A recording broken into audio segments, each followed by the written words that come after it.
මම මේ කියන ට්‍රික් එක ඔයාටත් කරන්න පුළුවන්ද කියලා බලන්න. ඔයා ඉන්න ඕනිම තැනක ළඟ ඉන්න අයට ඔයා ඉන්නවා කියලා දැනෙන්නත්, ඔයා ළඟ නැත්තම් ඔයා ළඟ නෑ කියන එක දැනෙන්නත් ඉන්න පුළුවන්ද කියලා බලන්න. මම කියපු එක තේරුණේ නෑ නේද? මම කිව්වේ මෙන්න මේක. ඔයා ළඟ ඉන්න අයට ඔයා ඉන්නවා කියලා දැනෙන්න ජීවත් වෙන්න. ඒ කියන්නේ මෙහෙමයි. ළඟ ඉන්න කෙනෙක් කියනවා නම් ඔයා ඉන්න නිසා මට ලේසි, ඔයා ඉන්න එක මට ලොකු හයියක්, ඔයා ඉන්නවා නම් බය වෙන්න දෙයක් නෑ, ඔයාට කිව්වනම් මේ වැඩේ ලේසියෙන්ම කරගන්න පුළුවන්, ඔයා ඉන්න නිසා මට බය නැතුව මේක කරන්න පුළුවන් වගේ දේවල්. ඒ කියන්නේ ඔයාගේ ළඟ ඉන්න අයට ඔයා ළඟ ඉන්නවා කියන එක දැනෙනවා.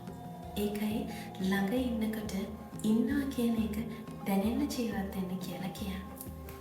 ඔයා ළඟ නැත්තම් ළඟ නැති බව දැනෙන්නත් ඕනි. ඒ කියන්නේ මෙහෙමයි. ඔයා නැති තැනකදී කවුරු හරි කියනවා නම් එයා වුණනම් මට මේක අමාරු නෑ. එයා වුණනම් මට මේකට උදව් වෙනවා. එයා වුණනම් මම මේක බය නැතුව කරන්න තිබ්බා. මේ වගේ දෙයක් කියනවා නම් ඒ කියන්නේ ඔයා නැති තැන ඔයා නෑ කියන අඩුව එයාලට දැනෙනවා කියන එක.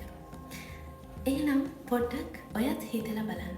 ඔයා ළඟ ඉන්න අයට මෙහෙම දැනෙන්න ඔයා කොහොමද ජීවත් වෙන්න ඕනි කියලා.